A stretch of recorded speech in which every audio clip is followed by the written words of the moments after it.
9, 8, 7, 6, 5, 4, 3, 2, 1. It's May 15th. I'm Bethany Van Delft, and this is no ordinary episode of the 10 News. This is the 10 News Gets Extra.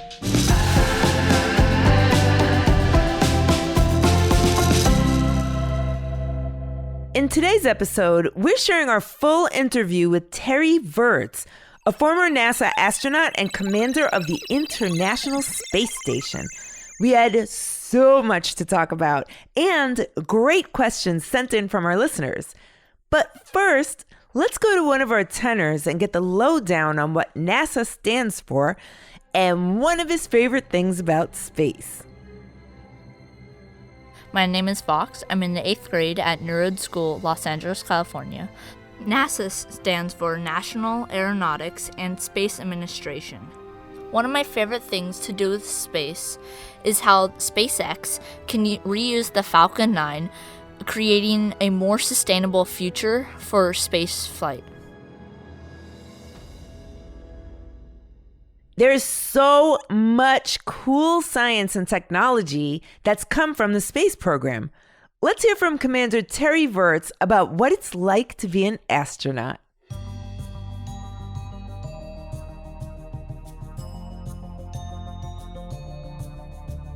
Thank you so much for joining us. Yeah, it's great to be with you guys. Did you always know, like your whole life, that you wanted to be an astronaut? When I was in kindergarten, the first book I ever read was one of those cardboard books with like one line per page. And it was about Apollo. So it was about the moon program. And it was the coolest book. I can still remember it, what it looked like. And I was hooked. So it's like two questions, but what do you have to study? And what do you have to be really, really good at to become an astronaut? So there's different ways in NASA to be an astronaut. Now, there's also private companies taking tourists into space, maybe starting this year. So for that, you just need money. You just need to be able to pay for your ticket.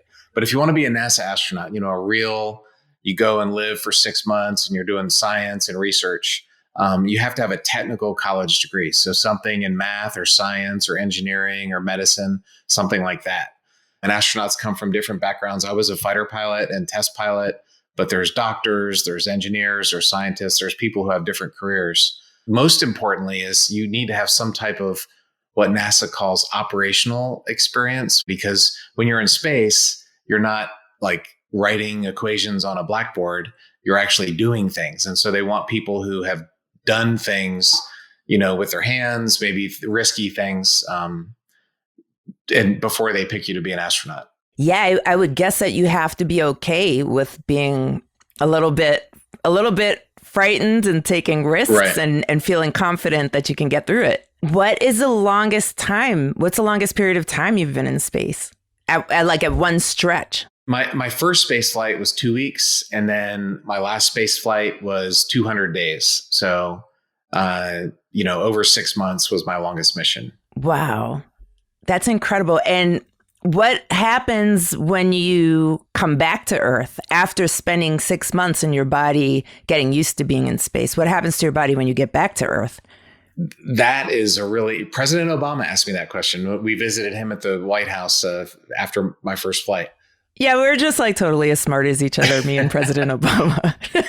I'm a sports guy and I like to play basketball. I was playing basketball with my son and I couldn't even get the basketball to the rim. I felt so heavy. It was just like, I was so heavy. And I was like, and the ball wouldn't even get to the rim. And I forgot to tell him that story because he's into basketball too. And I'm still mad. So the next time I see him, I'm going to say, hey, I forgot to tell you this funny story. I couldn't even shoot a basketball up to the rim. So you feel heavy and you feel dizzy. Just really like, the world was spinning. But my body recovered really quickly. For some reason, it's like I was made to fly in space. You were a commander of a space station. What does that mean? What does it mean to be a commander of space station? So it basically means like if there's an emergency or something goes bad, I would have been the person in charge. It's kind of like being the captain of an airliner. When I talk about leadership, most people are going to be followers a lot more than they're going to be leaders. So the first thing you got to do is learn how to be a good follower. Yeah. Before you can be a leader. And then when you're a leader, you have to understand who your audience is. So like if the people you're leading are young, they don't have any experience, they don't know what they're doing, you need to tell them what to do. But then when you have a team where the people know what they're doing and they're experienced, then you need to let them run things and stay out of their hair. So your leadership needs to change based on the team that you're leading. Absolutely. That's such good insight for leading anything. Right.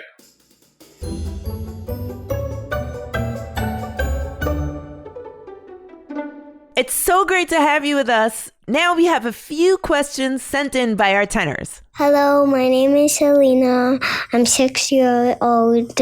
I'm from San Francisco. My question is, why do astronauts have to use special rockets instead of airplanes? That's a really good question. So when you go into space, you either go into orbit, which is just flying around the Earth, or you go even faster and you leave Earth and you want to go to the moon or Mars. You have to go to what's called escape velocity. So to go into orbital velocity on Earth, we call it low Earth orbit, just a few hundred miles from Earth, the speed is about 17,500 miles per hour. So that's pretty fast. And so if you tried to fly at that speed, you would just melt eventually. So you need a special rocket to get you above the air. Hi, my name is Ryden and I live in San Francisco, California. And my question for you guys is, how do astronauts entertain themselves? Well, so for me, I was mostly busy like every minute for 6 months. I had a lot of work to do. But one of the things that I did, like in the evenings after dinner, I was a photography guy. They tell me I took the most ever pictures in space. I like baseball, so I watched a lot of baseball. Or I listened to a show called Car Talk. It is the funniest radio show of all time. Hi, I'm Alex. I have a question for the astronaut. What do you feel like when you take off? So the first thing you feel is that you hear the engines, and they are loud. It's a roar like nothing I've ever heard. And then when the rocket lifts off the launch pad, you're accelerating. So it's kind of like being in a car when you slam on the gas and you're just smashed back. Only the space shuttle and the Soyuz got up to 3 Gs, so 3 times your body weight. So that's kind of like laying on the ground and having 3 of your best friends lay on top of you, just smashing you down. It's hard to breathe. You have to push out your chest in order to let the oxygen in. And so you feel acceleration, you hear this amazing noise, and the shuttle has solid rocket motors. So it's like somebody grabbing you and just shaking you. So, the sound, the acceleration, the vibration is pretty amazing. Hi, I'm Lulu. I'm 9 years old. Have you been to the planet Mars? I have not. In fact, no human ever has, but we have sent drones there, which is pretty cool. These rovers, and NASA just today, the day we're recording this, flew the first ever helicopter. So it's the first ever airplane on another planet, which is so cool. So the last time humans went to the moon was in 1972. It's almost 50 years ago. So no one's been back. Hopefully NASA is going to send astronauts there in the next few years, but we'll see. And then nobody's ever been to Mars. So hopefully someday the kids listening to this might be the first ones to go there. Hi, I'm Rose and I'm 7 years old. What is the coolest thing you've seen in space? Our planet. I saw so much, the galaxy is so cool. But just seeing Earth, and there's so many things about it. The problem with being an astronaut is your bucket list gets too long. And so seeing the sunrise and sunsets, seeing the moonrise and moonsets, seeing the Bahamas and the snow of Russia and Canada and the mountains of the Alps and the Himalayas and the Rockies, and the deserts are really cool. Saudi, Namibia, the Sahara deserts are massive. These beige, pink things. Actually, in Algeria, it's kind of orange and black. It's really cool. So anyway, there's so many things. I could talk for hours. Hello, My name is Charlotte, and I'm 10 years old. I wanted to ask you what going up to space is like during COVID. You know, the funny thing about that, I wrote a short book last year about how being in space was similar to being stuck on Earth in COVID. Because when I was there, we had 3 cargo ships back to back to back blew up. And so the station was all of a sudden low on supplies. And when the second one blew up, it was a Russian Progress. They delayed our replacement crew because they didn't want to launch the rocket until they knew what the problem was and were sure it was safe. So they didn't want to send us back to Earth until the replacement crew got there. So they basically said, you're stuck in space until we can launch the replacement crew. So we were stuck in the space station. We didn't know how long it was going to last. We were low on supplies. And there was just a lot of similarities between being stuck in space and being stuck down here in COVID. So my advice was give yourself a schedule, be sure you're getting physical exercise, keep a good attitude. You know, this is not going to last forever. Talia wants to know, what's it like to be in space? Is it fun? Is it not fun? Can you touch the stars? Well, Talia, you can't touch, if you could touch the stars once, but then you would melt and die. So those things are pretty hot. So you don't want to, you can do anything once, but that doesn't mean you should do anything once. But in being in space is really cool. Floating is just awesome. You feel like Superman. Looking at our planet, looking at the stars is awesome. But honestly, most of what you're doing is work. I mean, being in space is 99% work and 1% seeing the universe. But that's okay. It was worth it. I was willing to do the work just to get that view for sure. So being in space is 99% work and 1% fun. But when you get the fun, it's really, really fun. Hi, I'm Stella, and I'm 11 years old. And I wanted to ask you what you eat for dessert in space, if you do it all. I'm a big dessert guy. I was there with my crewmate, Scott Kelly, and he and I both like chocolate. So they would send me up, like I had a bag of Reese's peanut butter cups and they had M&Ms. They give you these bags of food and they're supposed to last like 2 weeks. And the dessert bag of food, it's like a backpack. Normally it has brownies and chocolate pudding and blueberry cake. It has different types of desserts. But this one, for some reason, only had one chocolate item. It was a Little Debbie's brownie. And Scott and I were looking at each other. And so we cut it in half. And there's a picture of us. We're both very sad astronauts because we only have this half of a brownie for 2 weeks. It was really funny. Hi, my name is Jami. I'm 8 years old. And I want to know what it looks like looking down at Earth from space. Thanks. Well, it is amazing. And that, like I was talking about earlier, there's just so many different things to see. So really every time you look at Earth, it's a different thing, mountains or oceans or snow or ice, or nighttime. At nighttime, the thunderstorms are amazing. You see these lightning, especially over Africa and South America and the South Pacific, these tropical places. There's always lots of thunderstorms and they're amazing. This is from a parent. Kelly wants to know, how do you go to the bathroom? From a parent, not from the kid. Not from a kid.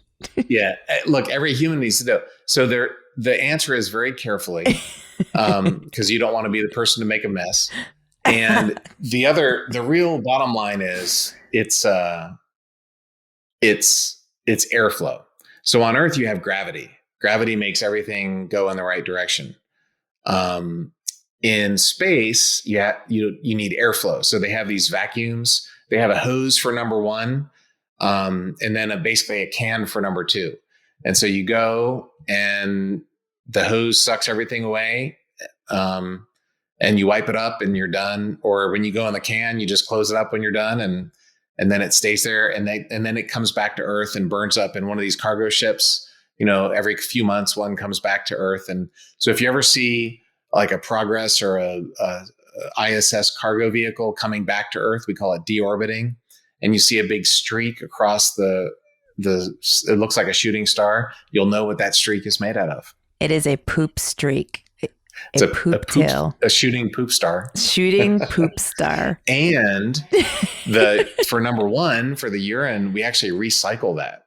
Wow, thank you so much for doing this with us. It's so exciting to have you with us. And I guess there's so much to check out. Thank you again. Thanks for having me. This was really cool. Hope the kids enjoy it. Up next, it's time for What? What's the big idea? Trivia on the 10. Lots of countries send rockets and astronauts up to space, but recently, something from the final frontier fell back to Earth.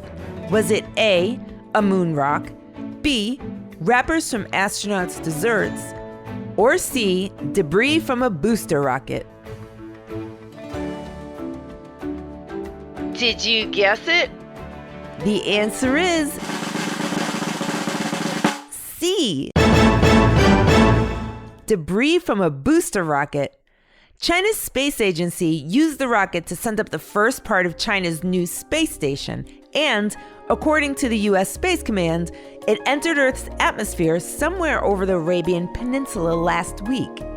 This is the first time the Chinese have done an uncontrolled re-entry, meaning they're not guiding the rocket back down to Earth. Normally, rockets are guided to an unpopulated area, usually the middle of the ocean. Fortunately, things burn up upon re-entry. Otherwise, we really might need to be looking into those vibranium umbrellas we were talking about last episode. Time is up. Thanks for listening to the 10 News. Look out for new episodes on Tuesdays, Thursdays, and extras on Saturdays. The 10 News is a co-production of Small But Mighty Media and Next Chapter Podcasts and is distributed by iHeartRadio. The 10 News creative team is counting the stars and includes Kate Hale, Tracy Crooks, Pete Musto, Andrew Hall, Jenner Pasqua, Stephen Tompkins, and Sarah Olander. Our production director is Jeremiah Tittle, and our executive producers are Donald Albright and show creator Tracy Leeds Kaplan. I'm Bethany Van Delft, and thanks for listening to the 10 News. Oh no! I forgot to ask Commander Virts about my favorite space thing, Oumuamua. Look it up. It is so cool.